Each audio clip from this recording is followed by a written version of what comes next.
ಹರೇ ಕೃಷ್ಣ. ಇವತ್ತಿನ ಶ್ಲೋಕ ಮೊದಲನೇ ಸ್ಕಂದದಿಂದ 18ನೇ ಅಧ್ಯಾಯ 20ನೇ ಶ್ಲೋಕ. ಸೃಷ್ಟಿ, ಈ ಸ್ಕಂದದ ಹೆಸರು ಸೃಷ್ಟಿ. ಅಧ್ಯಾಯದ ಹೆಸರು ಪರೀಕ್ಷಿತ ಮಹಾರಾಜನಿಗೆ ಬ್ರಾಹ್ಮಣ ಕುಮಾರನ ಶಾಪ. ಏತಾವತಾಲಂ ನಾನುಸುಚಿತೇನ ಗುಣೈರ್ ಅಸಮ್ಯಾನಾತಿ ಶಯನಸ್ಯ ಹಿತ್ವೇತರಾನ್ ಪ್ರಾರ್ಥಯತೋ ವಿಭೂತಿರ್ ಯಸ್ಯಾಂಗ್ರಿ ರೇಣುಂ ಜುಷತೆ ನಾಭಿಪ್ಸೋಹೋ.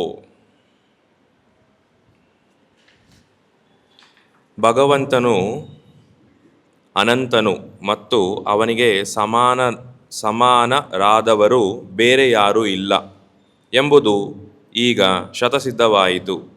ಆದ ಕಾರಣ ಯಾರೂ ಕೂಡ ಅವನನ್ನು ಸಂಪೂರ್ಣವಾಗಿ ವಿವರಿಸಲಾರರು.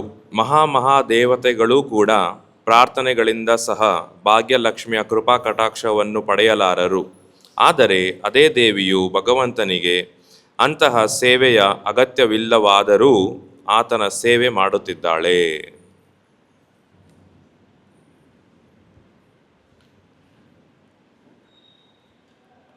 ಸೊ ಈ ಶ್ಲೋಕ ಹೇಳುತ್ತಿರುವುದು ಶುಕದೇವ್ ಗೋಸ್ವಾಮಿಯವರು. ಯಾವ ಜಾಗದಲ್ಲಿ? ನೈಮಿಷಾರಣ್ಯದಲ್ಲಿ ಋಷಿ ಮುನಿಗಳ ಸಭೆಯಲ್ಲಿ. ಕಲಿಯುಗದ ಪ್ರಾರಂಭದಲ್ಲಿ ಹಲವಾರು ಋಷಿ ಮುನಿಗಳು ನೈಮಿಷಾರಣ್ಯದಲ್ಲಿ ಕೂಡಿ ಈ ಶ್ರೀಮದ್ ಭಾಗವತದ ಸಂದೇಶವನ್ನು ಕೇಳಿದ್ದಾರೆ, ಸೂತ ಗೋಸ್ವಾಮಿಯವರ ನುಡಿಯಲ್ಲಿ. ಸೊ ಇಲ್ಲಿ ಸೂತ ಗೋಸ್ವಾಮಿಯವರು ಏನು ಹೇಳ್ತಿದ್ದಾರೆ ಅಂದರೆ, ಕೃಷ್ಣನ ಸ್ಥಾನ ಏನು, ಹೇಗೆ ಕೃಷ್ಣ ದೇವೋತ್ತಮ ಪರಮಪುರುಷ ಎಂದು ಇಲ್ಲಿ ಸೂತ ಗೋಸ್ವಾಮಿಗಳು ಈ ಶ್ಲೋಕದಲ್ಲಿ ಹೇಳಿದ್ದಾರೆ. ಅದನ್ನು ಸಮರ್ಥಿಸುತ್ತಿದ್ದಾರೆ, ಹೇಗೆ ಭಗವಂತ ಕೃಷ್ಣ ದೇವೋತ್ತಮ ಪರಮಪುರುಷನೆಂದು. ಕೃಷ್ಣನಿಗೆ ಯಾರೂ ಕೂಡ ಸಮರಿಲ್ಲ. ಸೊ ಕೃಷ್ಣ ಎಲ್ಲರ ಮೇಲಿದ್ದಾನೆ. ಸೊ ಕೃಷ್ಣನಿಗೆ ಯಾರೂ ಕೂಡ ಸಮ ಇಲ್ಲ, ಕೃಷ್ಣನ ಮೇಲೆ ಯಾರಿಲ್ಲ. ಸೊ ಯಾವುದೇ ದೇವತೆಗಳಿರುವುದು, ಯಾವ ಜೀವರಾಶಿಗಳಿರುವುದು, 84 ಲಕ್ಷ ಯೋನಿಗಳಿದೆ ಪದ್ಮಪುರಾಣದಲ್ಲಿ ಹೇಳ್ತಾರೆ. ಎಷ್ಟೊಂದು ಲೋಕಗಳಿದೆ, ಸ್ವರ್ಗ, ನರಕ, 7 ಲೋಕಗಳು ಹೈಯರ್ ಪ್ಲಾನೆಟರಿ ಸಿಸ್ಟಮ್ಸ್, 7 ಲೋಕಗಳು ಲೋವರ್ ಪ್ಲಾನೆಟರಿ ಸಿಸ್ಟಮ್ಸ್. ಸೊ ಎಲ್ಲಿ ನೋಡಿದರೂ ಜೀವಿಗಳಿದ್ದಾರೆ. ಸೊ ಆದರೆ ಕೃಷ್ಣನನ್ನು ಮೀರಿ ಯಾರೂ ಇಲ್ಲ, ಕೃಷ್ಣನಿಗೆ ಸಮ ಕೂಡ ಯಾರೂ ಇಲ್ಲ. ಎಲ್ಲರೂ ಕೂಡ ಕೃಷ್ಣರ ಸೇವಕರು. ಹಾಗೆ ಸೂತ ಗೋಸ್ವಾಮಿಗಳು ಇಲ್ಲಿ ಹೇಳ್ತಾ ಇದ್ದಾರೆ, ಅದನ್ನೇ ಸಮರ್ಥನೆ ಕೂಡ ಮಾಡ್ತಿದ್ದಾರೆ. ಹಾಗೆ ಈ ಎಂಟೈರ್ ಸೃಷ್ಟಿ ಇದೆ ಅಲ್ಲ, ಕಾಸ್ಮಿಕ್ ಮ್ಯಾನಿಫೆಸ್ಟೇಷನ್. ಸೊ ಮೆಟೀರಿಯಲ್, ಆಧ್ಯಾತ್ಮಿಕ ಹಾಗೂ ಭೌತಿಕ ಸೃಷ್ಟಿಯಲ್ಲಿ ಕೂಡ ಕೃಷ್ಣನನ್ನು ಮೀರಿ ಯಾರೂ ಇಲ್ಲ. ಕೃಷ್ಣನಿಗೆ ಯಾವ ಮಿತಿ ಕೂಡ ಇಲ್ಲ. There is no limit. Krishna is unlimited.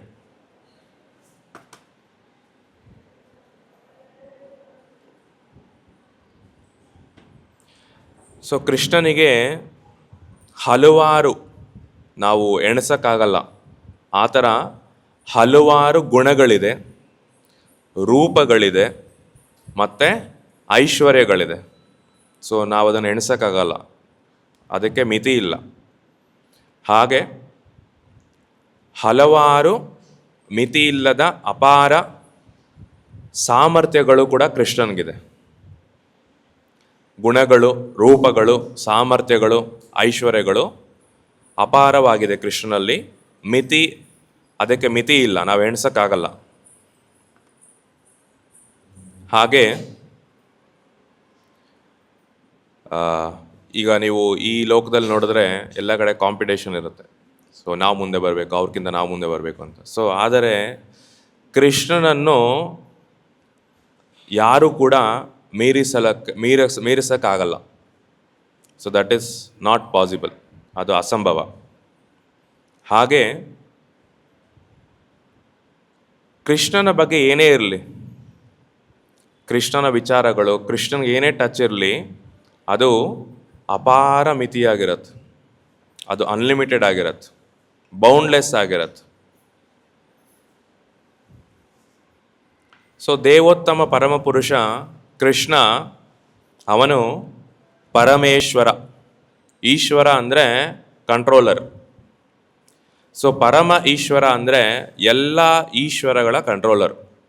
Krishna is a supreme controller, ಪರಮ ಈಶ್ವರ.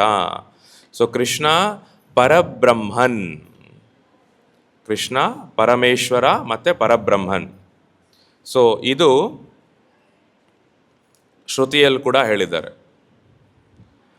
ಸೊ ನಮ್ಮ ವೇದ ಗ್ರಂಥಗಳಲ್ಲಿ 2 ಡಿವಿಷನ್ಸ್ ಇದೆ. ಸೊ ಆ ಡಿವಿಷನ್ಸ್ ಏನಂದರೆ ಶ್ರುತೀಸ್ ಮತ್ತು ಸ್ಮೃತಿ ಅಂತ. ಸೊ ಆ ಶ್ರುತಿಗಳಲ್ಲಿ ಕೆಲವು ಸಲ ಭಗವಂತನಿಗೆ ಹೇಗೆ ವರ್ಣನೆ ಮಾಡಿದ್ದಾರೆ ಅಂದರೆ, ಏನು ಹೇಳ್ತಾ ಇದ್ದಾರೆ ಪ್ರಭುಪಾದರಲ್ಲಿ ಅಂದರೆ,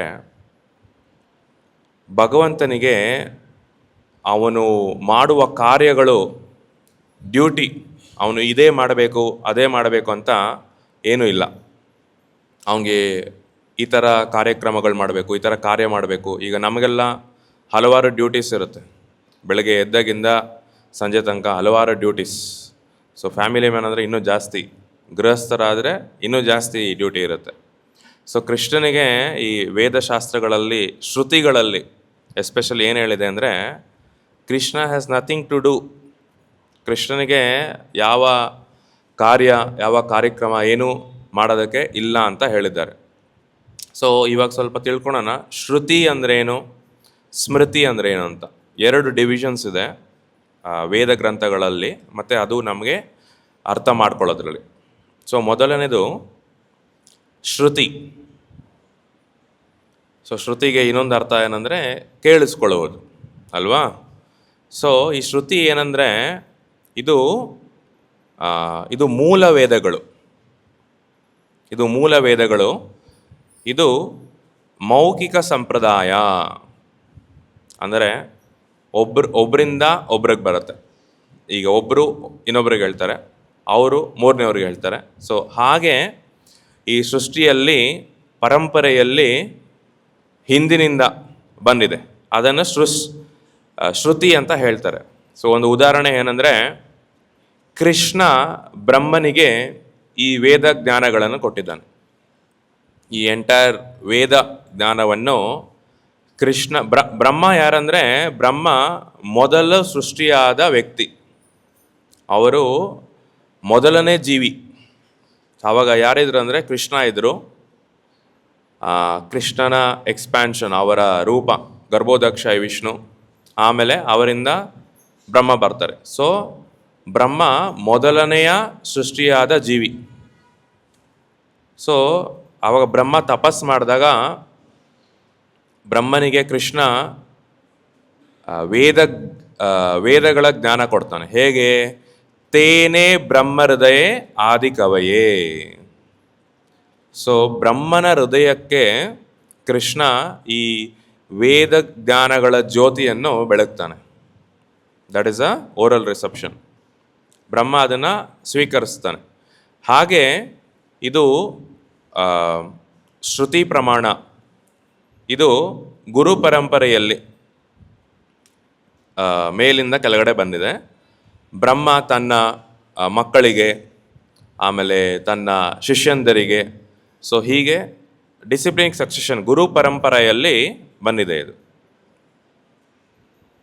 ಹೇಗೆ ಪ್ರಿಡಿಸಿಸರ್ ಆಚಾರ್ಯಸ್ ಕೂಡ ಬರ್ತಾರೆ ಇದರಲ್ಲಿ. ಸೊ ಇದರಲ್ಲಿ ವೇದ ಗ್ರಂಥಗಳಲ್ಲಿ ಮುಖ್ಯವಾಗಿ ಯಾವ ಗ್ರಂಥಗಳಿದೆ ಅಂದರೆ, ಆ್ಯಕ್ಚುಲಿ ಇದು ವೇದ ಗ್ರಂಥಗಳು ಬಹಳ ವಿಶಾಲವಾದದ್ದು.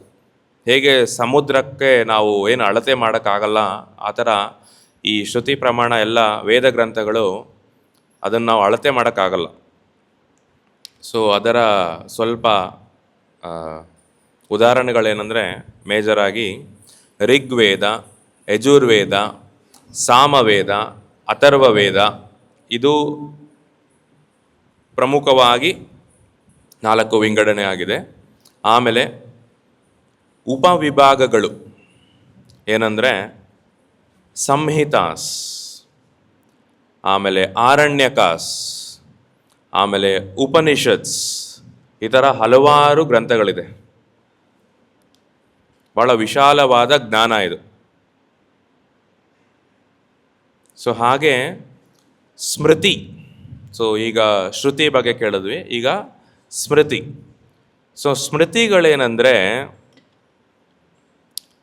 ಸಂತರು, ಋಷಿಮುನಿಗಳು, ಶುದ್ಧ ಭಕ್ತರು, ಆಚಾರ್ಯರು, ಗುರುಪರಂಪರೆಯಲ್ಲಿ ಬರುವ ಆಚಾರ್ಯರು, ಅವರು ಅದೇ ವೇದ ಸಂದೇಶವನ್ನು, ಯಾವ ವೇದ ಸಂದೇಶ ಶ್ರುತಿಯಲ್ಲಿದೆಯಲ್ಲ ಅದೇ ವೇದ ಸಂದೇಶವನ್ನು ಅವರು ಅನುಸರಣೆ ಮಾಡುತ್ತಾರೆ. ಏನಕ್ಕೆ ಮಾಡ್ತಾರೆ ಅದನ್ನು, ಏನಕ್ಕೆ ಅದು ರಿಕ್ವೈರ್ಮೆಂಟ್ ಇದೆ ಅಂದರೆ, ಯಾಕಂದರೆ ಆ ಜ್ಞಾನ, ಈ ವೇದ ಗ್ರಂಥಗಳ ಜ್ಞಾನ ನಮಗೆ ಸುಲಭವಾಗಿ ಅರ್ಥವಾಗಲಿ ಎಂದು. ಯಾಕಂದರೆ ಶ್ರುತಿಯಲ್ಲಿ ಹೇಗೆ ವರ್ಣನೆ ಆಗಿದೆ ಅಂದರೆ ನಮಗೆ ಅಷ್ಟು ಸುಲಭವಾಗಿ ಅದು ಅರ್ಥವಾಗಲ್ಲ. ಒಂದು ಉದಾಹರಣೆ ಬರುತ್ತೆ, ಅದರಿಂದ ಹೇಳ್ತೀನಿ.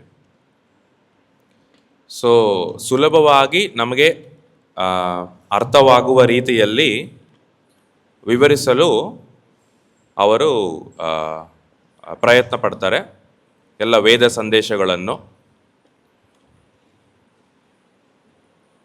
ಏಕೆಂದರೆ ಮೂಲ ವೇದಗಳಲ್ಲಿ ವೈದಿಕ ಸಂದೇಶವನ್ನು ಸಾಮಾನ್ಯ ಮನುಷ್ಯರಿಗೆ ಅರ್ಥ ಮಾಡಿಕೊಳ್ಳುವುದು ತುಂಬ ಕಷ್ಟ. ಅದಕ್ಕಾಗಿ ಈ ಮುನಿಗಳು, ಶುದ್ಧ ಭಕ್ತರು, ಋಷಿಗಳು ಇವರು ಶ್ರುತಿಯನ್ನು ತಗೊಂಡು ಅದನ್ನು ಹೇಳ್ತಾರೆ, ಇಂಟರ್ಪ್ರೆಟ್ ಮಾಡ್ತಾರೆ, ಒರಿಜಿನಲ್ ಇಂಟರ್ಪ್ರಿಟೇಷನ್. ಆದ್ದರಿಂದ ಯಾವುದೇ ಬದಲಾವಣೆ ಅದನ್ನು ಅವರು ಶ್ರುತಿ ಪ್ರಮಾಣದಿಂದ ಅದೇ ಲೈನ್ ಆಫ್ ಸಕ್ಸೆಷನಲ್ಲಿರುತ್ತೆ. ಸೊ ನೀವು ಈ ಥರ ಜ್ಞಾನವನ್ನು ತಗೊಂಡ್ರೂ ಕೂಡ ಸ್ಮೃತಿ ಪ್ರಮಾಣದಲ್ಲಿ ಅದು ಶ್ರುತಿ ಪ್ರಮಾಣದ ಜ್ಞಾನಕ್ಕೆ, ಆ ಜ್ಞಾನದಿಂದ ಆಚೆ ಹೋಗಲ್ಲ. ಅದು ಹಾಗೇ ಇರುತ್ತೆ, ಸೇಮ್ ಇರುತ್ತೆ, ಸಂದೇಶ ಒಂದೇ ಇರುತ್ತೆ. ಆದರೆ ಸ್ವಲ್ಪ ನಮಗೆ ಸುಲಭವಾಗಿ ಅರ್ಥವಾಗುತ್ತೆ, ಸರಳವಾಗಿ ಅರ್ಥವಾಗುತ್ತೆ. ಆದರೆ ಮೂಲ ಸಂದೇಶ ಮಾತ್ರ ಹಾಗೇ ಇರುತ್ತೆ. ಸೊ ಇದರ ಎಕ್ಸಾಂಪಲ್ಸ್ ಏನಂದರೆ, ಉದಾಹರಣೆಗಳೇನೆಂದರೆ, ಈ ಸ್ಮೃತಿ ಪ್ರಮಾಣದ ಉದಾಹರಣೆಗಳೇನೆಂದರೆ ಪುರಾಣಸ್. ಸೊ ಇವಾಗ ನಾವು ಇದು ಶ್ರೀಮದ್ ಭಾಗವತ ಪುರಾಣ ಅಲ್ವಾ, ಇದು ಕೂಡ ಪುರಾಣ. ಸೊ ಪುರಾಣಸ್, ಇತಿಹಾಸಸ್ ಅಂದರೆ ಹಿಸ್ಟ್ರಿ, ರಿಯಲ್ ಹಿಸ್ಟ್ರಿ. ಸೊ ಅದು ರಾಮಾಯಣ ಇರಬಹುದು, ಮಹಾಭಾರತ ಇರಬಹುದು, ಅದು ಮಿಥಾಲಜಿ ಅಲ್ಲ, ಅದು ರಿಯಲ್ ಇತಿಹಾಸ, ರಿಯಲ್ ಹಿಸ್ಟ್ರಿ. ಮತ್ತು ಸೂತ್ರಾಸ್, ಮತ್ತು ಉಪವೇದಾಸ್, ಮತ್ತು ಆಚಾರ್ಯರ ಲೇಖನಗಳು, ಮತ್ತು ಅವರ ಕಾಮೆಂಟ್ರೀಸ್, ವಿವರಣೆಗಳು, ಗುರು ಪರಂಪರೆಯಲ್ಲಿ ಬರುವ ಎಲ್ಲ ಆಚಾರ್ಯರ ಲೇಖನಗಳು ಕೂಡ ನಾವು ಸ್ಮೃತಿ ಪ್ರಮಾಣ ಎಂದು ತಿಳಿದುಕೊಳ್ಳಬಹುದು. ಉದಾಹರಣೆ ಅಂದರೆ ಷಡ್ ಗೋಸ್ವಾಮಿಗಳು ಎಷ್ಟೊಂದು ಪುಸ್ತಕಗಳು ಬರೆದಿದ್ದಾರೆ, ಭಕ್ತಿ ಸಿದ್ಧಾಂತ ಸರಸ್ವತಿ ಠಾಕೂರ್, ಭಕ್ತಿ ವಿನೋದ್ ಠಾಕೂರ್, ನಮ್ಮ ಆಚಾರ್ಯರು ಶ್ರೀಲ ಪ್ರಭುಪಾದರು. ಸೊ ಅವರು ಕೂಡ ಏನು ಬರೀತಾರೆ, ನಮಗೆ ಏನು ಕೊಟ್ಟಿದ್ದಾರೆ ಅವರು ಜ್ಞಾನ ತಮ್ಮ ಲೇಖನದಲ್ಲಿ, ಅದನ್ನು ನಾವು ಸ್ಮೃತಿ ಪ್ರಮಾಣ ಎಂದು ತಿಳ್ಕೊಳ್ಳಬಹುದು. ಈ ಶ್ರೀಮದ್ ಭಾಗವತಂ ಸ್ಮೃತಿ ಪ್ರಮಾಣದಲ್ಲಿ ಬರುತ್ತೆ. ಆದರೆ ಅದು ಮೂಲ ವೇದಗಳ ಸಂದೇಶವನ್ನು ತಗೊಂಬರುತ್ತೆ. ಸೊ ಶ್ರುತಿಗೆ ಸ್ಮೃತಿಗೆ ಸ್ವಲ್ಪ ಡಿಫ್ರೆನ್ಸ್ ಇದ್ದರೂ ಕೂಡ ಹೇಗೆ ನಮಗೆ ಸಿಗ್ತಾ ಇದೆ, ಎಷ್ಟು ಕಷ್ಟ ಇದೆ, ಎಷ್ಟು ಸುಲಭ ಇದೆ ಅಂತ ಇದ್ರೂ ಕೂಡ, ಆದರೆ ಮೂಲ ಸಂದೇಶ ಕೂಡ ಪ್ರೊಟೆಕ್ಟ್ ಆಗಿರುತ್ತೆ. ಅದು ಚೇಂಜ್ ಆಗಲ್ಲ, ಡೈಲ್ಯೂಟ್ ಆಗಲ್ಲ. ಸೊ ಈ ಸ್ಮೃತಿ ಪ್ರಮಾಣದಲ್ಲಿ ಹಲವಾರು ಗ್ರಂಥಗಳಿದ್ರೂ ಕೂಡ ಶ್ರೀಮದ್ ಭಾಗವತಂ ಬಹಳ ವಿಶೇಷವಾದದ್ದು. ಶ್ರೀಮದ್ ಭಾಗವತ ಪುರಾಣ ಬಹಳ ಶ್ರೇಷ್ಠವಾದದ್ದು. ಇದು ಈ ಭಾಗವತದಲ್ಲಿ ಬರುವ ಜ್ಞಾನ ಬಹಳ ನೇರವಾಗಿರುತ್ತೆ, ಬಹಳ ಸುಲಭವಾಗಿರುತ್ತೆ. ಅದನ್ನು ಓದಿದಾಗ ನಮಗೆ ಬಹಳ ಸುಲಭವಾಗಿ ಅರ್ಥವಾಗುತ್ತೆ. ಯಾಕಂದರೆ ಈ ವೇದದ ಸಂದೇಶ, ಶ್ರುತಿಯ ಸಂದೇಶ ಕೆಲವು ಸಲ ನಮಗೆ ಇಂಡೈರೆಕ್ಟಾಗಿ ಮೆಸೇಜ್ ಕೊಡುತ್ತೆ. ಅದನ್ನು ಎಲ್ಲರೂ ಕೂಡ ಅರ್ಥ ಮಾಡ್ಕೊಳ್ಳೋಕ್ಕಾಗಲ್ಲ. ಕೆಲವರು ಪಂಡಿತರು ಕೂಡ ಕೆಲವು ಸಲ ಅರ್ಥ ಮಾಡ್ಕೊಳ್ಳೋಕ್ಕಾಗಲ್ಲ. ಕೆಲವರು ಸ್ಕಾಲರ್ಸ್, ಫಿಲಾಸಫರ್ಸ್ ಕೂಡ ಕೆಲವ್ರಿಗೆ ಮಿಸ್ಇಂಟರ್ಪ್ರಿಟೇಷನ್ ಆಗುತ್ತೆ, ತಪ್ಪಾಗಿ ಅರ್ಥ ಮಾಡ್ಕೊಳ್ಳುವ ಸಂಭವಗಳಿದೆ. ಸೊ ಅದಕ್ಕೆ ಈ ಶ್ರೀಮದ್ ಭಾಗವತಂ ನಾವು ಓದಿದಾಗ ನಮಗೆ ಸುಲಭವಾಗಿ, ನೇರವಾಗಿ ವೇದಗಳ ಸಂದೇಶ ನಮಗೆ ಸಿಗುತ್ತೆ. ಪುರಾಣಗಳು ನೇರವಾಗಿ ವೈದಿಕ ಸಂದೇಶವನ್ನು ವಿವರಿಸುತ್ತದೆ, ಶ್ರೀಮದ್ ಭಾಗವತ ಪುರಾಣ. ಸೊ ಇಲ್ಲಿ ಭಾವಾರ್ಥದ ಮೊದಲಿನಲ್ಲಿ ಏನು ಹೇಳಿದೆ ಅಂದರೆ, ಈ ಶ್ರುತಿ ಏನು ಹೇಳುತ್ತೆ ಅಂದರೆ, ವೇದ ಜ್ಞಾನದ ಶ್ರುತಿಯಲ್ಲಿ ಭಗವಂತನಿಗೆ, ಆತನಿಗೆ ಮಾಡಲು ಏನೂ ಇಲ್ಲ, ಏನು ಕಾರ್ಯ ಮಾಡದ ಅವಶ್ಯಕತೆ ಇಲ್ಲ ಭಗವಂತನಿಗೆ ಅಂತ ಇದೆ. ಸೊ ಇದಕ್ಕೆ ಹಲವಾರು ರೀತಿಯ ಇಂಟರ್ಪ್ರಿಟೇಷನ್, ಅರ್ಥ ಮಾಡ್ಕೋಬೋದು. ಸೊ ಇದೇ ಒಂದು ಉದಾಹರಣೆ ಶ್ವೇತಾಶ್ವತರ ಉಪನಿಷತ್ತಲ್ಲಿದೆ. ಈ ಶ್ರುತಿ ಪ್ರಮಾಣದಲ್ಲಿ ನತಸ್ಯ ಕಾರ್ಯಂ ಕರಣಂ ಚ ವಿದ್ಯತೆ ನ ತತ್ ಸಮಶ್ಚಾಭ್ಯಧಿಕಶ್ಚ ದೃಶ್ಯತೆ ಪರಾಸ್ಯ ಶಕ್ತಿರ್ ವಿವಿಧೈವ ಶ್ರೂಯತೆ ಸ್ವಾಭಾವಿಕಿ ಜ್ಞಾನ ಬಲ ಕ್ರಿಯಾ. ಸೊ ಈ ಶ್ಲೋಕದ ಭಾವಾರ್ಥದಲ್ಲಿ ಶ್ವೇತಾಶ್ವತರ ಉಪನಿಷತ್, ಇದು ಶ್ರುತಿ ಪ್ರಮಾಣದಲ್ಲಿ ಬರುತ್ತೆ, ವೇದ ಜ್ಞಾನದಲ್ಲಿ. ಸೊ ಇದರಲ್ಲಿ lord has nothing to do ಅಂತ ಹೇಳಿದ್ದಾರೆ. ಭಗವಂತನಿಗೆ ಏನು ಕಾರ್ಯ ಮಾಡುವ ಅವಶ್ಯಕತೆ ಇಲ್ಲ. ಅದೇ ರೀತಿ ಅದೇ ಶ್ಲೋಕವನ್ನು ಮಹಾಭಾರತದ ಭಾಗವಾದ ಏನಿದು ಭಗವದ್ಗೀತಾ. ಸೊ ಭಗವದ್ಗೀತಾ ಮಹಾಭಾರತದ ಭಾಗ, ಒಂದು ಇತಿಹಾಸದ ಭಾಗ. ಇದನ್ನು ಬರೆದಿರುವುದು ಯಾರು? ವೇದವ್ಯಾಸರು. ಸೊ ವೇದವ್ಯಾಸರು ನಮಗೆ ಸುಲಭವಾಗಿ ಅರ್ಥವಾಗಲಿ ಅಂತ ಬರೆದಿದ್ದಾರೆ. ಸೊ ಇದು ಭಗವದ್ಗೀತಾ ಯಾವುದ್ರಲ್ಲಿ ಬರುತ್ತೆ? ಸ್ಮೃತಿ ಪ್ರಮಾಣದಲ್ಲಿ ಬರುತ್ತೆ. ಓಕೆ. ಸೊ ಇದರಲ್ಲೂ ಕೂಡ ಅದೇ ಶ್ಲೋಕದ ಒಂದು ಅರ್ಥ ಕೃಷ್ಣ ಹೇಳ್ತಾನೆ.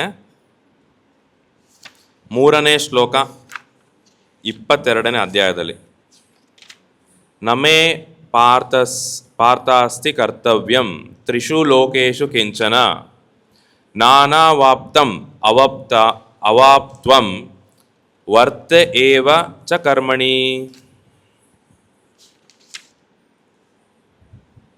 ಅಂದರೆ ಅನುವಾದ, ಪಾರ್ಥನೆ, 3 ಲೋಕಗಳಲ್ಲಿಯೂ ನನಗೆ ನಿಯತವಾದ ಯಾವುದೇ ಕಾರ್ಯವಿಲ್ಲ.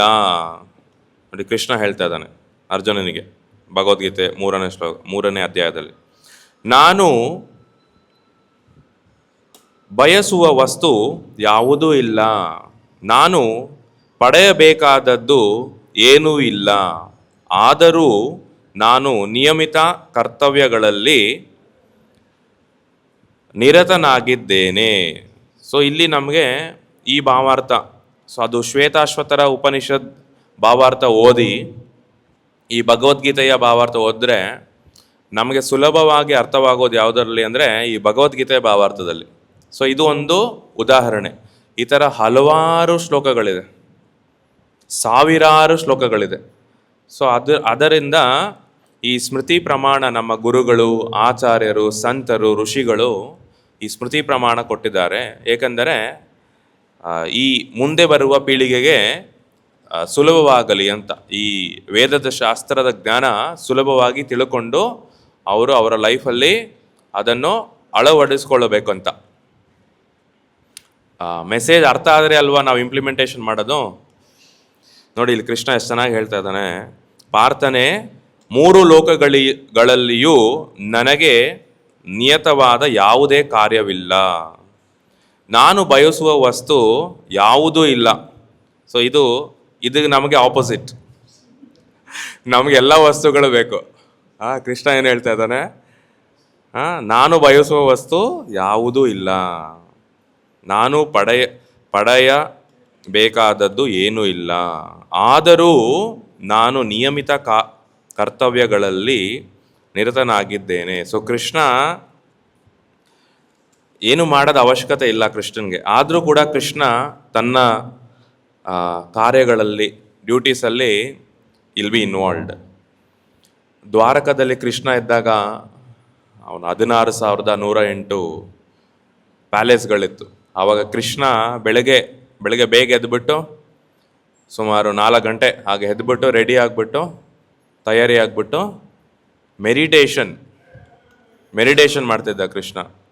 ಯಾರ ಮೇಲೆ ಮಾಡ್ತಿದ್ದ ಅಂದರೆ ಸ್ವಯಂ ಕೃಷ್ಣನ ಮೇಲೆ, ಅವನ ಮೇಲೇ ಮಾಡ್ತಿದ್ದ. ಮಾಡೋ ಅವಶ್ಯಕತೆ ಇಲ್ಲ ಕೃಷ್ಣನ್ಗೆ. ಬಟ್ ಕೃಷ್ಣ ನಮಗೆ ಒಂದು ಉದಾಹರಣೆ ತೋರಿಸ್ತಾ ಇದ್ದಾನೆ. ಸೊ ನಾವು ಕೂಡ ನಮ್ಮ ಜೀವನದಲ್ಲಿ ಗುರುಗಳ ಸಂದೇಶದಿಂದ ಅವ್ರು ಏನು ಹೇಳಿದ್ದಾರೆ ಆ ಥರ ಭಕ್ತಿ ಮಾರ್ಗದಲ್ಲಿರುವ ಪ್ರಾಕ್ಟಿಕಲ್ ಆ್ಯಕ್ಟಿವಿಟೀಸ್, ದೈನಂದಿನ ಕಾರ್ಯಕ್ರಮಗಳು ಏನು ಹೇಳಿದ್ದಾರೆ ಪ್ರಭುಪಾದರು, ಅದನ್ನು ಮಾಡಬೇಕು. ಕೃಷ್ಣ ಹಾಗೆ ಎಕ್ಸಾಂಪಲ್ ಕೊಡ್ತಾ ಇದ್ದಾನೆ. ಸೊ ಕೃಷ್ಣನಿಗೆ ಅಪಾರ ಮಿತಿ ಇಲ್ಲದ ಸಾಮರ್ಥ್ಯಗಳಿದೆ ಅಲ್ವಾ? ಸೊ ಹಾಗೆ ಕೃಷ್ಣ ಏನೇ ಕಾರ್ಯ ಮಾಡಲಿ, ಏನೇ ಆ್ಯಕ್ಟಿವಿಟಿ ಮಾಡಲಿ, ಅದು ಬಹಳ ವ್ಯವಸ್ಥಿತವಾಗಿರುತ್ತೆ, ಸಿಸ್ಟಮ್ಯಾಟಿಕ್ ಆಗಿರುತ್ತೆ. ಸೊ ಭಗವಂತನ ಸೃಷ್ಟಿ ನೋಡಿ, ವೆರಿ ಸಿಸ್ಟಮ್ಯಾಟಿಕ್. ಸೊ ಮನುಷ್ಯ ಏನೇ ಸೃಷ್ಟಿ ಮಾಡಿದ್ರು ಇವಾಗ ಅವನು ಒಂದು ಒಳ್ಳೇದು ಮಾಡೋಕ್ಕೆ ಹೋದರೆ 10 ಕೆಟ್ಟದಾಗಿರುತ್ತೆ. ಸೊ ಒಂದು ಸ್ವಲ್ಪ ಉದಾಹರಣೆ ಅಂದರೆ ಪ್ಲಾಸ್ಟಿಕ್ ಕ್ರಿಯೇಟ್ ಮಾಡ್ದ. ಸೊ ಎಲ್ಲ ಯೂಸ್ ಮಾಡ್ತಾರೆ ಮನೆಯಲ್ಲಿ, ಆಫೀಸಲ್ಲಿ, ಇಂಡಸ್ಟ್ರೀಸಲ್ಲಿ. ಸೊ ಒಂದು ಯೂಸ್ ಆದರೆ ಅದರಿಂದ ಎಷ್ಟು ಪೊಲ್ಯೂಷನ್ ಆಗುತ್ತೆ ಅಲ್ವಾ? ನಮ್ಮೆಲ್ಲ ದೇಹಗಳಲ್ಲೂ ಕೂಡ ಮೈಕ್ರೋಪ್ಲಾಸ್ಟಿಕ್ಸ್ ಇದೆ. 1 ಗ್ರಾಮ್ 2 ಗ್ರಾಮ್ ನೀರಲ್ಲಿ, ಮಣ್ಣಲ್ಲಿ, ಎಲ್ಲ ಕಡೆ ಇದೆ ಆಲ್ರೆಡಿ. ಮತ್ತು ಇನ್ನೊಂದು, ಈಗ ಮನುಷ್ಯ ವೆಹಿಕಲ್ಸ್ ಮಾಡಿದ್ದಾನೆ, ಅದರಿಂದ ಎಷ್ಟು ಏರ್ ಪೊಲ್ಯೂಷನ್ ಆಗುತ್ತೆ, ಎಷ್ಟು ಇಂಡಸ್ಟ್ರಿಯಿಂದ ಪೊಲ್ಯೂಷನ್ ಬರುತ್ತೆ, water pollution, noise pollution. So ಹಾಗೆ ಮನುಷ್ಯ ಏನೇ ಮಾಡಿದ್ರೂ ಇಟ್ ವಿಲ್ ಬಿ ಇಂಪರ್ಫೆಕ್ಟ್. ಆದರೆ ಭಗವಂತನ ಸೃಷ್ಟಿ ಬಹಳ ಪರ್ಫೆಕ್ಟ್ ಆಗಿರುತ್ತೆ ಮತ್ತು ಸಿಸ್ಟಮ್ಯಾಟಿಕ್ ಆಗಿರುತ್ತೆ ಮತ್ತು ಪರಿಪೂರ್ಣ ಮಾರ್ಗದಿಂದ ನಡೆಯುತ್ತದೆ. ಸೊ ಮನುಷ್ಯ ಏನೇ ಮಾಡೋಕ್ಕೋದ್ರೂ ಸ್ವಲ್ಪ ಡೊಂಕು ಮಾರ್ಗದಲ್ಲಿ ಮಾಡ್ತಾನೆ. ಸೊ ಇಲ್ ನಾಟ್ ಡೂ ಪರ್ಫೆಕ್ಟ್ಲಿ. ಮತ್ತು ದೇವೋತ್ತಮ ಪರಮಪುರುಷ ಕೃಷ್ಣ ತನ್ನಲ್ಲಿಯೇ ಅವನು ಪೂರ್ಣನಾಗಿದ್ದಾನೆ. ಸೊ ಅವನಿಗೆ ಬೇರೆ ಯಾವುದು ವಸ್ತು ಆಗಿರಲಿ, ಬೇರೆ ಜೀವಿ ಆಗಿರಲಿ, ಅದರ ಅವಶ್ಯಕತೆ ಇಲ್ಲ ಕೃಷ್ಣನಿಗೆ. ಕೃಷ್ಣ ತನ್ನಲ್ಲಿ ತಾನೇ ಪೂರ್ಣನಾಗಿದ್ದಾನೆ.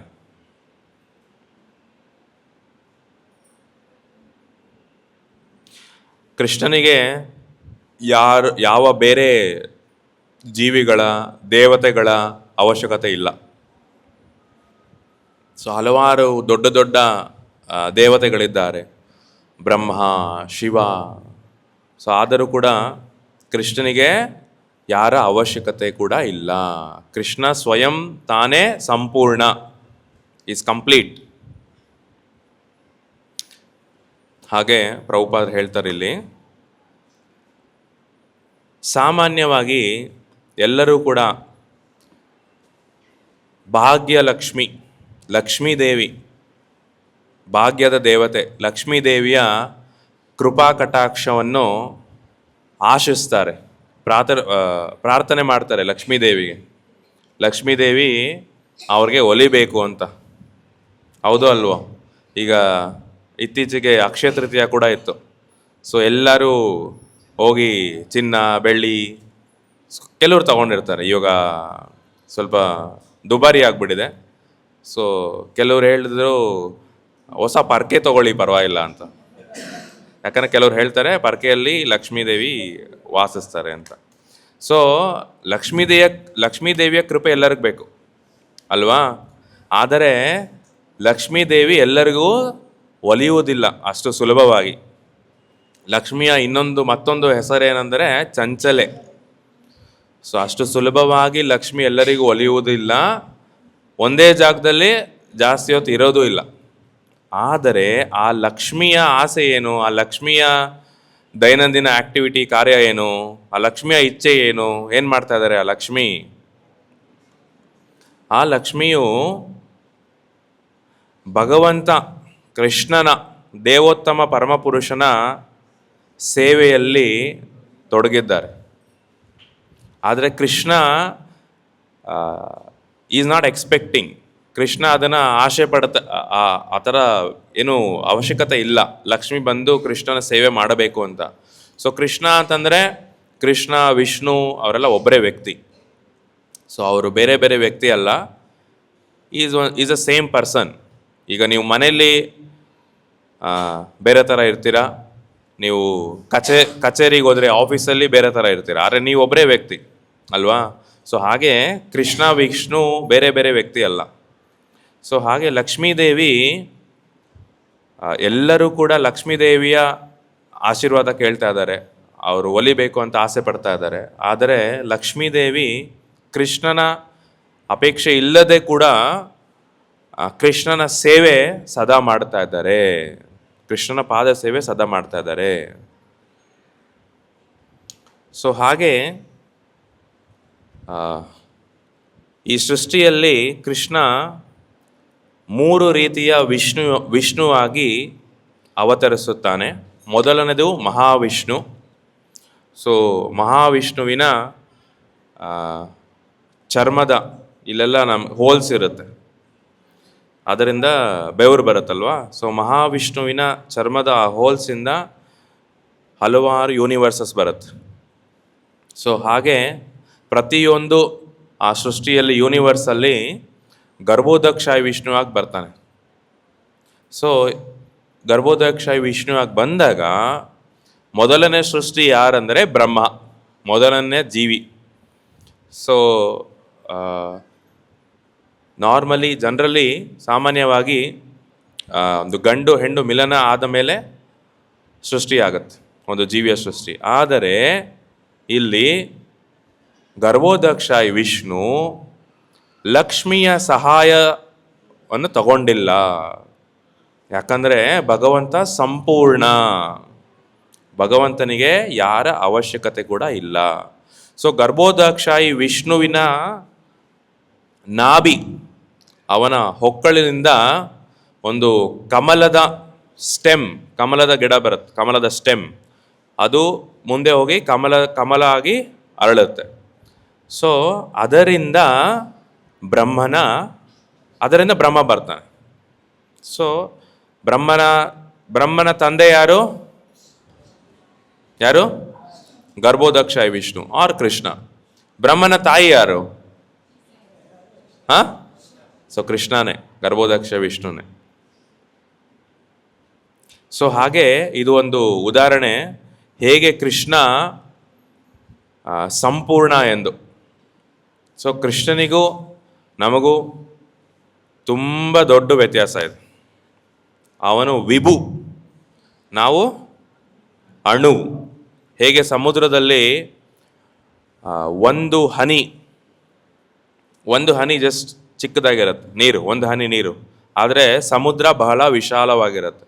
ಸೊ ಅದು ಒಂದು ಉದಾಹರಣೆ ಹೇಗೆ ಜೀವಿಗಳು ಮತ್ತು ಭಗವಂತ ಅಂತ. ಆದರೆ ಆ ಕ್ವಾಲಿಟಿ ಆ ಗುಣಗಳು, ಆ ನೀರು, ಒಂದು ಹನಿಯ ನೀರು ತೊಗೊಂಡ್ರೆ ನೀವು, ಅದು ಕೂಡ ಲಿಕ್ವಿಡ್ ಆಗಿರುತ್ತೆ. ಅದರಲ್ಲಿ ಕೂಡ ಏನು ಸಾಲ್ಟ್ಸ್ ಇರುತ್ತೆ, ಡಿಫ್ರೆಂಟ್ ಮಿನರಲ್ಸ್ ಇರುತ್ತೆ, ಪೊಟ್ಯಾಷಿಯಮ್ ಇರ್ಬೋದು, ಕ್ಯಾಲ್ಶಿಯಮ್ ಇರ್ಬೋದು, ಮ್ಯಾಂಗನೀಸ್ ಇರ್ಬೋದು, ಏನೇ ಇರ್ಬೋದು, ಬಟ್ ಅದು ಸೇಮ್ ಇರುತ್ತೆ. ಸೊ ಹಾಗೆ ಜೀವಿ ಮತ್ತು ಭಗವಂತನ ಕಂಪ್ಯಾರಿಸನಲ್ಲಿ ನಾವು ಕ್ವಾಲಿಟೇಟಿವ್ಲಿ ಸೇಮ್ ಇದ್ದೀವಿ, ಕ್ವಾಲಿಟಿಲಿ.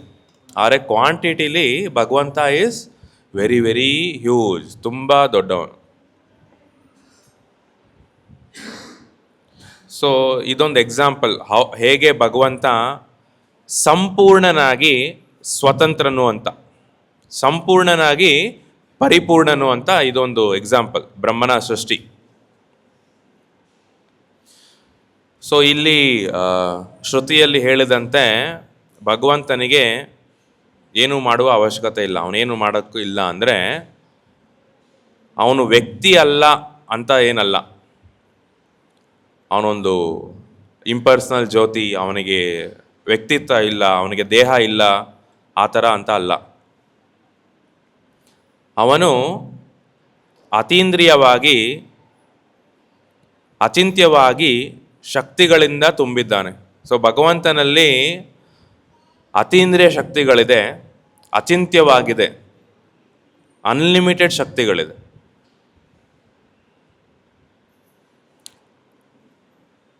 ಸೊ ಈಗ ಭಗವಂತನಿಗೆ ಏನಾರ ಬೇಕಂದರೆ, ಕೃಷ್ಣಂಗೆ ಏನಾರ ಬೇಕಂದರೆ, ಅವನು ಜಸ್ಟ್ ಇಚ್ಛೆ ಪಡಬೇಕು. ಈಗ ಕೃಷ್ಣ ಇದ್ದಾನೆ, ಅವನು ಒಂದು ಇಚ್ಛೆ ಪಡ್ತಾನೆ, ಸೃಷ್ಟಿ ಆಗಲಿ ಅಂತ ಇಚ್ಛೆ ಪಡ್ತಾನೆ, ಇಮಿಡಿಯೇಟ್ ಅದೇ ಕ್ಷಣದಲ್ಲಿ ಸೃಷ್ಟಿ ಆಗ್ಬಿಡುತ್ತೆ. ಸೊ ಭಗವಂತನ ಇಚ್ಛಾಶಕ್ತಿ ಎಷ್ಟು ಗ್ರೇಟ್ ಇದೆ ನೋಡಿ. ಸೊ ಭಗವಂತನ ಅಷ್ಟು ಸಂಪೂರ್ಣ, ಅವನಿಗೆ ಆ ಕಾರ್ಯ ಮಾಡಬೇಕಂತ ದೈಹಿಕ ಅಥವಾ ವೈಯಕ್ತಿಕ ಪ್ರಯತ್ನ ಮಾಡುವ ಅವಶ್ಯಕತೆ ಇಲ್ಲ. ಅವನು ಜಸ್ಟ್ ಯೋಚನೆ ಮಾಡ್ತಾನೆ, ಸೃಷ್ಟಿ ಇರಲಿ ಅಂದರೆ ಸೃಷ್ಟಿ ಆಗ್ಬಿಡೋದು. ಸೊ ಇವಾಗ ನಾವು ಕೂಡ ಹಲವಾರು ಮನೆ ಕಟ್ಟುವ ಆಸೆ ಇಟ್ಕೊಂಡಿರ್ತಾರೆ. ಸೊ ನಾವು ಒಂದು ಮನೆ ಕಟ್ಟಬೇಕು ಅಂತ ಅಂದ್ಕೊಂಡ್ರೆ ಮನೆ ಬಂದ್ಬಿಡುತ್ತಾ? ಅದಕ್ಕೆ ಅವ್ರು ಎಷ್ಟು ಕಷ್ಟಪಡಬೇಕು, ದುಡಿಬೇಕು, ಲೀಗಲಾಗಿ ದುಡಿಬೇಕು, ಆಮೇಲೆ ಒಂದು ಜಾಗ ತಗೋಬೇಕು, ಕಟ್ಟಬೇಕು, ಕೆಲವ್ರಿಗೆ ಎಷ್ಟೊಂದು ವರ್ಷಗಳಾಗ್ಬಿಡುತ್ತೆ, ಕೆಲವರಿಗೆ ಅದೇ ಲೈಫಿನ ಒಂದು ಗೋಲ್ ಆಗಿರುತ್ತೆ. ಸೊ ಇದು ಕೂಡ ಹೇಗೆ ಜೀವಿ ಮತ್ತು ಭಗವಂತನ ಡಿಫ್ರೆನ್ಸ್. ಸೊ ಭಗವಂತ ಏನೇ ಇಚ್ಛೆ ಪಟ್ಟರೂ ಅದು ಇಮಿಡಿಯೇಟ್ ಆಗುತ್ತೆ. ಸೊ ಭಗವಂತನಿಗೆ ಮತ್ತೊಂದು ಹೆಸರಿದೆ, ಅವನ ಮತ್ತೊಂದು ಹೆಸರೇನೆಂದರೆ ಯೋಗೇಶ್ವರ. ಸೊ ಭಗವಂತನಿಗೆ ಇನ್ನೊಂದು ಹೆಸರಿದೆ, ಅವನ ಹೆಸರು ಯೋಗೇಶ್ವರ ಅಂತ. ಎಲ್ಲ ಅತೀಂದ್ರಿಯ ಶಕ್ತಿಗಳ ಪರಮಪ್ರಭು. ಈ ಎಲ್ಲ ಮಿಸ್ಟಿಕ್ ಪವರ್ಸ್, ಅಷ್ಟಾಂಗ ಯೋಗದಲ್ಲಿ ಕೆಲವರು ಸಿದ್ಧರು, ನೀವು ಕುಂಭಮೇಳ ಅಲ್ಲೆಲ್ಲ ಹೋದರೆ ನೋಡಿರ್ತೀರ, ಸ್ವಲ್ಪ ಅದು ಕಮ್ಮಿ ಬರ್ತಾರಲ್ಲಿ, ಜಾಸ್ತಿ ಬರಲ್ಲ. ಅವರೆಲ್ಲ ಸಿದ್ಧರು, ಮಿಸ್ಟಿಕ್ ಪವರ್ಸ್. ಕೆಲವರು ನೀರಲ್ಲಿ ನಡೀತಾರೆ, ಕೆಲವರು ಕಾವೇರಿಯಲ್ಲಿ ಸ್ನಾನ ಮಾಡಿ ಮುಳುಗಿದ್ರೆ ಗಂಗೆಯಲ್ಲಿ ಎದ್ದೇಳ್ತಾರೆ. ಸೊ ಆ ಥರ ಎಲ್ಲ ಮಿಸ್ಟಿಕ್ ಪವರ್ಸ್. ಸೊ ಭಗವಂತನಲ್ಲಿ ಎಲ್ಲ ಶಕ್ತಿಗಳಿದೆ, ಅವನು ಯೋಗೇಶ್ವರ. ಆದರೆ ಆ ಯೋಗಿಗಳಲ್ಲಿ ಲಿಮಿಟೆಡ್ ಆಗಿರುತ್ತೆ, ಆದರೆ ಭಗವಂತನಲ್ಲಿ ಅನ್ಲಿಮಿಟೆಡ್ ಆಗಿರುತ್ತೆ. ಓಕೆ, ಸೊ ಹೀಗೆ ಪ್ರಭುಪಾದರು ಕೆಲವು ವಿಷಯಗಳನ್ನು ಈ ಭಾವಾರ್ಥದಲ್ಲಿ ನಮಗೆ ಹೇಳಿದ್ದಾರೆ.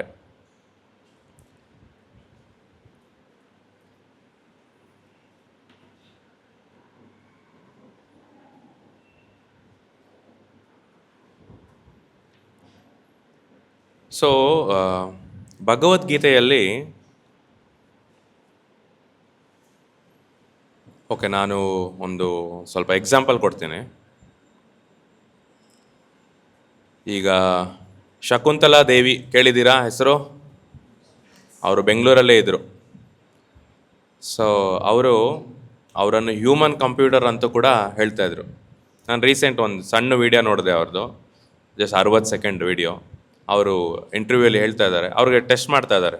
ಅವರು ತುಂಬ ಒಳ್ಳೆ ಮ್ಯಾಥಮೆಟಿಷಿಯನ್, ಅವರು ಒಂದು ಸೆಕೆಂಡಲ್ಲಿ ಎಲ್ಲ ಹೇಳ್ಬಿಡ್ತಾರೆ, 1-2 ಸೆಕೆಂಡಲ್ಲಿ. ಸೊ ಅವ್ರಿಗೆ ಹ್ಯೂಮನ್ ಕಂಪ್ಯೂಟರ್ ಅಂತ ಹೆಸರು ಕೊಟ್ಟಿದ್ರು. ಸೊ ಅವ್ರೇನು ಹೇಳ್ತಾ ಇದ್ರು ಅಂದರೆ, ಅವರು 3 ವರ್ಷ ಮಗು ಇದ್ದಾಗ ಅವರಿಗೆ ಈ ನಂಬರ್ಸ್ ಗಣಿತ ಅದಕ್ಕೆ ಪ್ರೇಮವಾಯ್ತಂತ.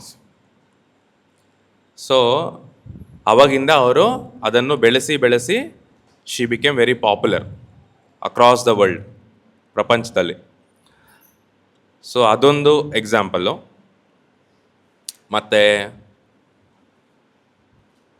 ಈಗ ಸೋಷಿಯಲ್ ಮೀಡಿಯಲ್ಲಿ ಒಬ್ಬರು ಗೌಡಿಯ ವೈಷ್ಣವ ಒಬ್ಬರು ಡಿವೋಟಿ ಭಾಳ ಫೇಮಸ್ ಆಗಿದ್ದಾರೆ. ಅವ್ರಿಗೆ ಜಸ್ಟ್ ಚಿಕ್ಕ ಮಗು, ಅವರು ಜಸ್ಟ್ 6 ವರ್ಷ 7 ವರ್ಷ ಅಷ್ಟೇ. ಅವರ ಹೆಸರು ಭಕ್ತ ಭಾಗವತ್.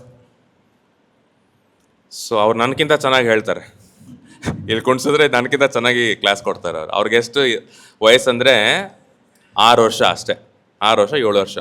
ಅವರು ಸುಮಾರು 2-3 ವರ್ಷದಿಂದ ಚೆನ್ನಾಗಿ ಪಾಪ್ಯುಲರ್ ಆಗಿದ್ದಾರೆ. ಭಗವದ್ಗೀತೆ ಬಗ್ಗೆ, ಕೃಷ್ಣನ ಬಗ್ಗೆ ಎಲ್ಲ ಚೆನ್ನಾಗಿ ಹೇಳ್ತಾರೆ ಅವರು. ಸೊ ಅವರು ಈ ಜೀವನದಲ್ಲಿ ಕಲ್ತರ ಎಲ್ಲ. ಸೊ ಹೇಗೆ ಬಂದಿದೆ ಅದು? ಸೊ ಇದೊಂದು ಈಗ ಶಕುಂತಲಾ ದೇವಿ ಅವ್ರದ್ದು ಇದರಲ್ಲಿ ಭಕ್ತಿ ಏನಿಲ್ಲ, ಇದು ಜಸ್ಟ್ ಒಂದು ಮೆಟೀರಿಯಲ್ ಟ್ಯಾಲೆಂಟ್ಸ್, ಗುಣಗಳು. ಎಲ್ಲ ಟ್ಯಾಲೆಂಟ್ಸ್ ಕೂಡ ಕೃಷ್ಣನಿಂದ ಬರ್ತಿದೆ. ಸೊ ಈ ಶಕುಂತಲಾ ದೇವಿ ಎಕ್ಸಾಂಪಲಲ್ಲಿ ಅವ್ರಿಗೆ ಅವರ ಏನು ಇಂಟೆಲಿಜೆನ್ಸ್ ಇತ್ತು, ಅವರ ಏನು ಟ್ಯಾಲೆಂಟ್ಸ್ ಇತ್ತು, ಅದು ಈ ಲೈಫಿಗೆ ಬಂದಿತ್ತು. ಅವರೇನು ಸ್ಟಾರ್ಟ್ ಮಾಡಿಲ್ಲ 3 ವರ್ಷದಿಂದ, ಅದು ಅವ್ರಿಗೆ ಇನ್ಬಿಲ್ಡ್ ಬಂದಿತ್ತು. ಹಾಗೆ ಈ ಎಕ್ಸಾಂಪಲ್ ತೊಗೊಂಡ್ರೆ ಭಕ್ತ ಭಾಗವತ್. ಸೊ ಅವರು ಕೂಡ ಕಂಟಿನ್ಯೂ ಮಾಡಿದ್ದಾರೆ. ಈಗೇನು ಸ್ಟಾರ್ಟಿಂಗ್ 0ಇಂದ ಏನೂ ಅವ್ರಿಗೆ ಬಂದಿಲ್ಲ. ಸೊ ಅವರ ಹಿಂದಿನ ಜೀವನದಿಂದ ಕೂಡ ಬಂದಿದೆ. ಸೊ ಇದು ನಾನು ಯಾಕೆ ಹೇಳ್ತಾ ಇದ್ದೀನಿ ಅಂದರೆ, ಸೊ ಭಗವದ್ಗೀತೆಯಲ್ಲಿ 6ನೇ ಅಧ್ಯಾಯದಲ್ಲಿ ಸಾಂಖ್ಯಯೋಗ ಅಂತ ಹೆಸರು ಇದರಲ್ಲಿ ಕೃಷ್ಣ ಬೇಸಿಕಲಿ ಅರ್ಜುನ ಪ್ರಶ್ನೆ ಕೇಳ್ತಾನೆ ಕೃಷ್ಣನಿಗೆ. ಈಗ ಯಾರನ್ನ ಭಕ್ತಿ ಮಾರ್ಗದಲ್ಲಿರ್ತಾರೆ, ಸೆಲ್ಫ್ ರಿಯಲೈಸೇಷನ್ ಪಥದಲ್ಲಿರ್ತಾರೆ, ಗಾಡ್ ರಿಯಲೈಸೇಷನ್ ಆಧ್ಯಾತ್ಮಿಕ ಪಥದಲ್ಲಿರ್ತಾರೆ, ಅವರು ಯೋಗ ಭ್ರಷ್ಟರಾದರೆ, ಈ ಜೀವನದಲ್ಲಿ ಪೂರ್ತಿ ಕಂಪ್ಲೀಟ್ ಮಾಡೋಕ್ಕಾಗಲಿಲ್ಲ ಅಂದರೆ ಅವರ ಮುಂದಿನ ಜೀವನ ಏನಾಗುತ್ತೆ ಅಂತ ಪ್ರಶ್ನೆ ಕೇಳ್ತಾರೆ ಅರ್ಜುನ. ಆವಾಗ ಕೃಷ್ಣ ಉತ್ತರ ಕೊಡ್ತಾನೆ, ಪ್ರಾಪ್ಯ ಪುಣ್ಯ ಕೃತಂ ಲೋಕಾನ್ ಉಸಿತ್ವ ಶಾಶ್ವತೀಹ ಸಮಾಹ ಶುಚಿನಾಂ ಶೃಣ್ಮತಾಂ ಗೇಹೆ ಯೋಗೋ ಭ್ರಷ್ಟೋಭಿ ಜಾಯತೆ ಅಥವಾ ಯೋಗಿನಾಮೇವ ಕುಲೇ ಭವತಿ ಧೀಮತಾಂ ಏತಾಧಿ ದುರ್ಲಭತರಂ ಲೋಕೆ ಜನ್ಮ ಯದ್ ಈದೃಶಂ ತತ್ರ ತಂ ಬುದ್ಧಿ ಸಂಯೋಗಂ ಲಭತೆ ಪೌರಂ ದೇಹಿಕಂ ಯತತೆ ಚ ಯತೋ ಭೂಯಃ ಸಂಸಿದ್ಧೌ ಕುರು ನಂದನ. ಇದು ನಾನು ಸ್ವಲ್ಪ ಇಂಗ್ಲೀಷಲ್ಲಿ ಓದ್ತೀನಿ. The unsuccessful yogi after many years of enjoyment on the planets of the pious living entities is born into a family of righteous people or into family of rich aristocracy. So ಈ ಯೋಗ ಭ್ರಷ್ಟನಾದ ವ್ಯಕ್ತಿ, ಯೋಗ ಭ್ರಷ್ಟ ಅಂದರೆ ಸ್ವಲ್ಪ ಪ್ರಾಕ್ಟೀಸ್ ಮಾಡಿದ್ದಾರೆ ಭಕ್ತಿ ತಮ್ಮ ಜೀವನದಲ್ಲಿ, ಆದರೆ ಅವರು ಬೇರೆ ಬೇರೆ ಕಾರಣಗಳಿಂದ ಆ ಪೊಸಿಷನಿಂದ ಫಾಲ್ ಡೌನ್ ಆಗಿರ್ಬೋದು, ಆರ್ ಕಂಪ್ಲೀಟ್ ಮಾಡದೆ ಆ ಲೈಫ್ ಮುಗ್ದಿರುತ್ತೆ. ಸೊ ಆ ಅನ್ಸಕ್ಸಸ್ಫುಲ್ ಯೋಗಿ ಹಲವಾರು ವರ್ಷಗಳು ಬೇರೆ ಹೈಯರ್ ಪ್ಲ್ಯಾನೆಟ್ಸಲ್ಲಿ ಅವರು ದೇ ವಿಲ್ ಎಂಜಾಯ್.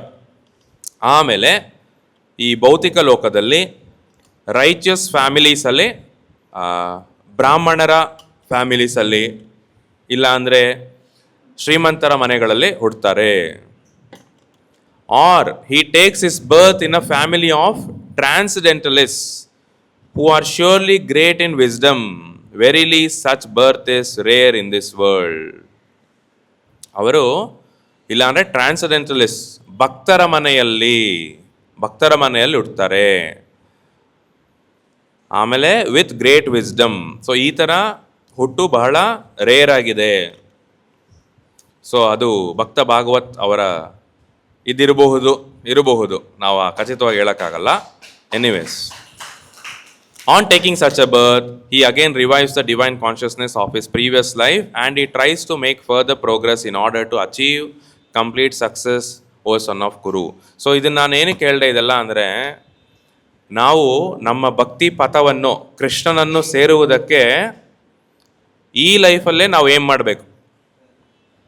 ಈ ಲೈಫಲ್ಲಿ ನಾವು ಅಟ್ಲೀಸ್ಟ್ 100% ಏಮ್ ಮಾಡಿದ್ರೆ 80%, 60%, 100 ಕೂಡ ಅಚೀವ್ ಮಾಡ್ಬೋದು ಕೆಲವರು. ಸೊ ಈ ಲೈಫಲ್ಲೇ ನಾವು ಏಮ್ ಮಾಡಬೇಕು.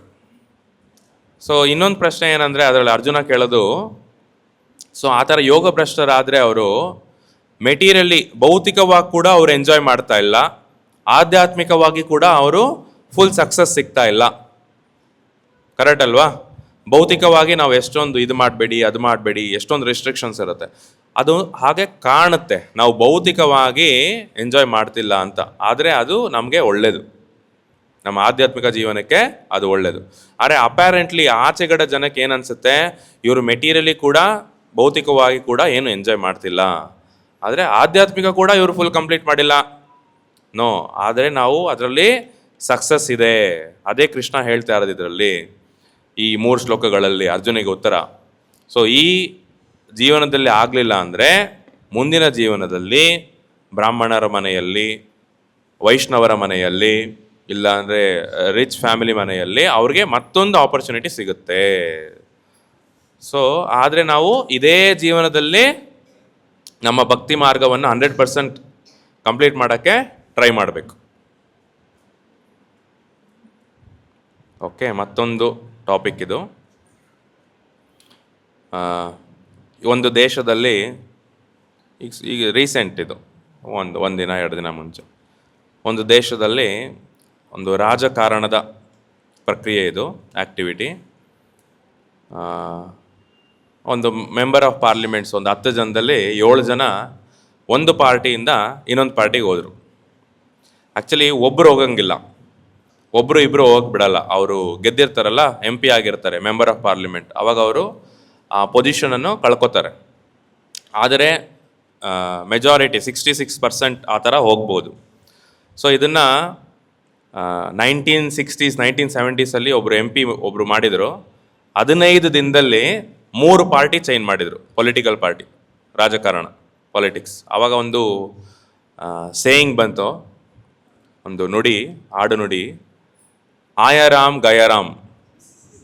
ಕೇಳಿದ್ದೀರಲ್ಲ, ಯಾರಿಗೆ ಹಿಂದಿ ಗೊತ್ತಿರೋದು ಅವರು ತುಂಬ ಕೇಳ್ತಿದ್ದಾರೆ. ಅಂದರೆ ರಾಮ ಬಂದ ರಾಮ ಹೋದ ಅಂತ.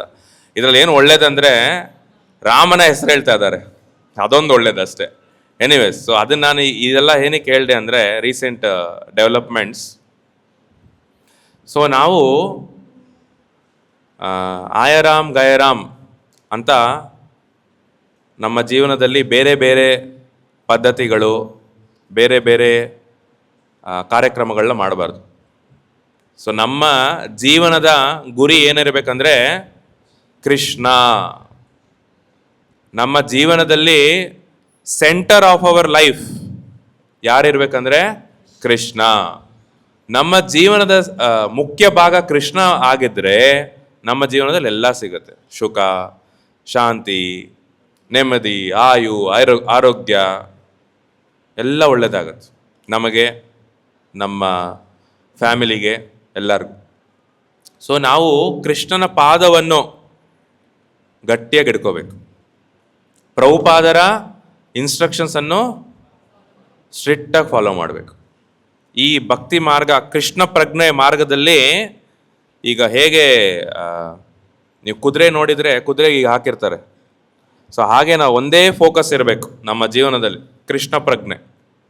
ಆ ಥರ ಫೋಕಸ್ ಇದ್ದರೆ ಈ ಜೀವನದಲ್ಲೇ ನಾವು ಕೃಷ್ಣ ಭಕ್ತಿಯಲ್ಲಿ ಫುಲ್ ಕಂಪ್ಲೀಟ್ ಮಾಡಿ ಭಗವಂತನ ಪಾದಕ್ಕೆ ಸೇರ್ಬೋದು, ಗೋಲೋಕ ವೃಂದಾವನಕ್ಕೆ ಹೋಗ್ಬೋದು. ಓಕೆ, ನಾವು ಎಷ್ಟು ಸೀರಿಯಸ್ ಆಗುತ್ತೋ ಆ ಸೀರಿಯಸ್ ಆಗಿ ಮಾಡಬೇಕು. ಸೊ ಬೇರೆ ಬೇರೆ ಜ್ಞಾನ ಯೋಗ ಇದೆ, ಕರ್ಮಯೋಗ, ಅಷ್ಟಾಂಗ ಯೋಗ, ರಾಜಯೋಗ, ಸಿದ್ಧಿಯೋಗ, ಎಷ್ಟೊಂದು ಯೋಗಗಳಿದೆ. ಒಂದು ಏಣಿ ಥರ ಅದು, ಇದೆಲ್ಲ ಡಿಸ್ಕ್ರಿಪ್ಷನ್ ಭಗವದ್ಗೀತೆಯಲ್ಲಿ ಬರುತ್ತೆ. ಸೊ ಆ ಏಣಿಯಲ್ಲಿ ಅದು ಮೆಟ್ಲುಗಳಿರುತ್ತಲ್ಲ, ರಂಗ್ ಅಂತಾರೆ ಅದನ್ನು, ಅದರಲ್ಲಿ ಹೈಯೆಸ್ಟ್ ರಂಗ್ ಇಸ್ ಭಕ್ತಿ ಯೋಗ. ಸೊ ಈಗ 500 ರೂಪಾಯಿ ನೋಟ್ ಇದ್ರೆ ಯಾರ ಹತ್ರನ, ಅವ್ರ ಹತ್ರ ಆಲ್ರೆಡಿ 1 ರೂಪಾಯಿ ಇದೆ, ರೂಪಾಯಿ ಇದೆ, 20 ರೂಪಾಯಿ ಇದೆ. ಸೊ ಭಕ್ತಿ ಮಾರ್ಗ ಪ್ರಾಕ್ಟೀಸ್ ಮಾಡಿದ್ರೆ ಎಲ್ಲ ಮಾರ್ಗಗಳು ಅದರೊಳಗಡೆನೇ ಇದೆ. ಸೊ ಬೇರೆ ಏನು ಸಪ್ರೇಟ್ ಮಾಡೋ ಅವಶ್ಯಕತೆ ಇಲ್ಲ. ಸೊ ನಮ್ಮ ಗುರಿ ಕೃಷ್ಣ ಆಗಿರಬೇಕು, ಪ್ರಭುಪಾದರ ಇನ್ಸ್ಟ್ರಕ್ಷನ್ಸ್ ಆಗಿರಬೇಕು.